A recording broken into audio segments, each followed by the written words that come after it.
Hi Stampers!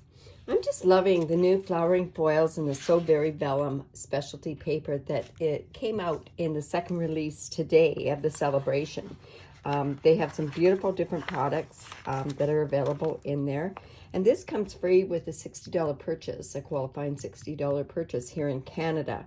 And for other areas in the world, there's different qualifying amounts. But I'll share a link to this Sale-A-Bration down below in the video, and also I'll share a link to all the measurements and everything on my blog. But it has some amazing different product that's available here in the second generation. And of course the first generation Stampin' Up or Sale-A-Bration stuff is also available, with a few things that have sold out, like the honeybee paper is sold out, the kerchief card kit is sold out, and so have these metallic twine and sequins have also sold out. But all of this other stuff is, well, obviously still available because it just came out today. So welcome to Stampin' with Diane. I'm Diane Evans, and I'm an independent Canadian Stampin' Up Demonstrator. So like I say, this is just amazing, this paper. The specialty, or the flowering foils, comes in 12 sheets, and you get these 4 different sheets. They're only one-sided. And then the vellum, I'll just move that over there. And the vellum comes in 6 sheets, and they come in soft sea foam, purple posy, and pool party. Aren't they gorgeous? And they're also, if you can see them, they've been embossed on there. And they're very, very attractive.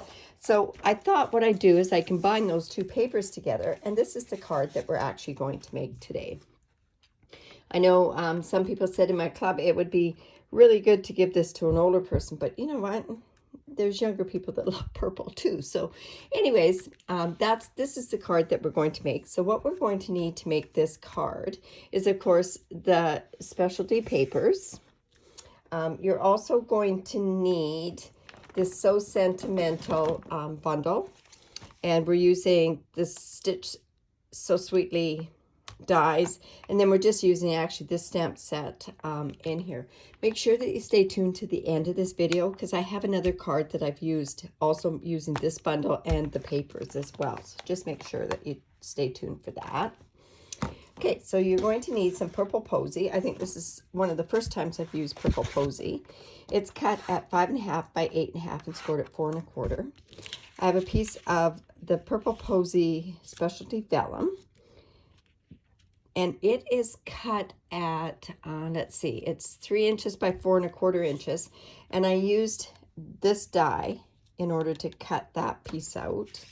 I also have a piece of Whisper White, and the Whisper White is at 2 1/4 by 3 1/2, and I've cut out another die from here. This piece here is just a scrap of the purple posy, and I cut this die out there. And then this flower from the flowering foils, I just fussy cut this out here. Okay, so that's really, oh no, and also we need this metallic edged ribbon, and I went with the silver one. Other things that we're going to need are some stamp pads, mint macaron, and Highland Heather, also a light purple posy blend, and some sponge daubers. And that's all we need to make this card. So pretty simple card. Okay, so the first thing that we're going to do is just fold into the mountain. We're just going to make sure that we score that down properly with our foam folder. Now vellum, you have to be very careful when you place vellum onto anything, because it tends to show through on the other side. However, with this embossed side, you tend to get away with it. So I think there'd be other things that you can actually do with it. So all I'm going to do is I'm just running a piece or a thing of snail across there, and I'm just going to center this. And you see, you don't really see that piece of or that snail on there at all. Then what we're going to do is I'm going to cut a piece, and did I bring my scissors? I'm going to cut a piece of this ribbon, metallic ribbon, and we're just going to cut it. I'm hoping that these scissors are going to cut, because mine are pretty dull. They are dull. Look at that. Check that out. That's awful. So let me just grab another pair of scissors, or did I leave a piece? No, I'm going to have to cut that anyway. So just going to grab these scissors again. I tend to have certain scissors that I have for my ribbon scissors, and I thought I had them over here with me. No, I don't. I'm just going to grab another pair of scissors that I have here. And I'll just quickly cut this off.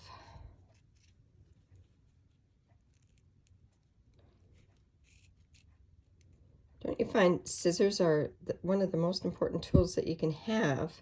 If you don't, that's just awful. We'll try one more pair of scissors that I have here.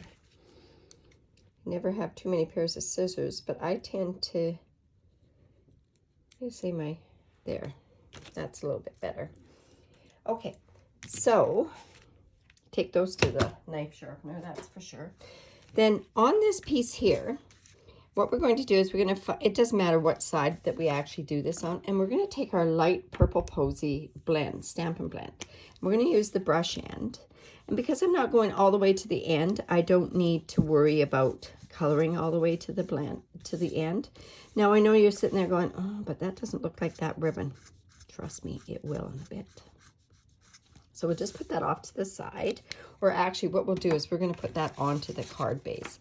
See, it doesn't really go there, but you just wait.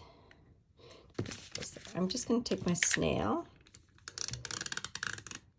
put that along there. I'm just going to put that on to there. You see how it's starting to change color? It's going to go perfect with our purple posy paper. Then I'm going to grab this piece that I've stitched out, and we're going to grab some dimensionals, and we're going to pop this up. Now, always, if you're not going to put as many dimensionals on here as I am, at least don't put the dimensionals across where the ribbon is, because it'll tend to flip, if you know what I mean. It flips back and forth.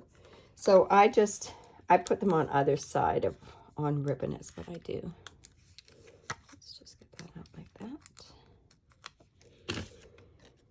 And put this on here. Now see how that's starting to color? Change color? And it will completely by the time we're finished.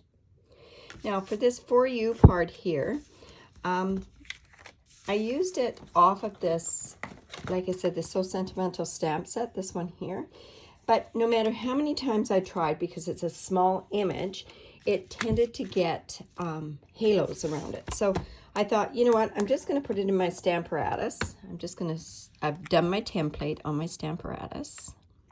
Put it in there, and I'm just going to use the Highland Heather ink pad. Stamp that like that and put that in. No halos. It's in where it's supposed to be, and then it's ready to go on the card. It's done. It's done. Now let's bring in this piece. Like I said, I did fussy cut this piece, and I'm going with my sponge daubers. I have one sponge that's dedicated to the Highland Heather. Just going to sponge it up, rub it off a little bit, and I'm just going to. Now, some of the ladies in the classes, they went a little bit darker. I tend to be on the light side.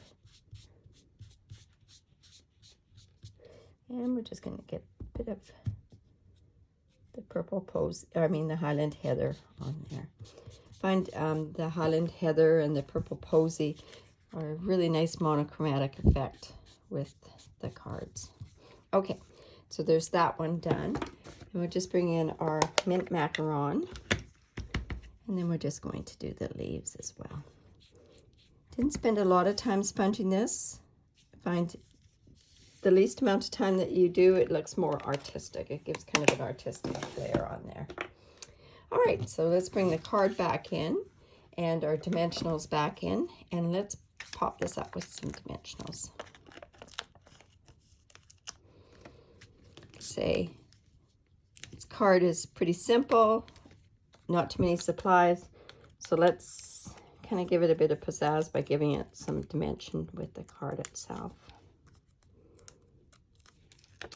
And then just decide how I want to put this. I'm going to just put it off to the side there. Bring in my little sentiment. And with this For You, you could use it for anything on the inside. I didn't decorate any of the inside of my cards because I thought, you know what? I can change it to whatever I want. So there's the card. See how that's changed there? So the card just a little bit different. Some of the flowers are a little bit different there. Now, as I promised, I also made a card, but I made it from the scraps from this card that I had done. And this is the card that I did. And I did the same technique on the side. Has the same stitched piece here. This is using some other elements from the Stitch So Sweetly. And I had a piece of the ribbon when I was trying it out to see how it was going. I just tied it in a knot. And there's my card. And that's a Get Well card. So I hope you enjoyed that. These cards are really simple and they're so easy to duplicate. Now, if you need any of these supplies and live in Canada, I'd love to be your demonstrator. You can shop online and you can use actually this hostess code here. And if you do purchase anything online, I do send you a tutorial for any size order. And this month's theme is April showers bring May flowers. And there's instructions to make 14 different projects in there. Most of them are cards, but there's some really nice projects in there. Now, if you could, leave a comment below. I really do appreciate it. Or if you don't feel like leaving a comment, just give me the thumbs up. I really do appreciate that. But most of all, subscribe to my YouTube channel. There'll be a link below to this video, how to subscribe to it. There is also a subscribe button on there. But that part, I really do appreciate it. Thanks for stopping by. Bye for now.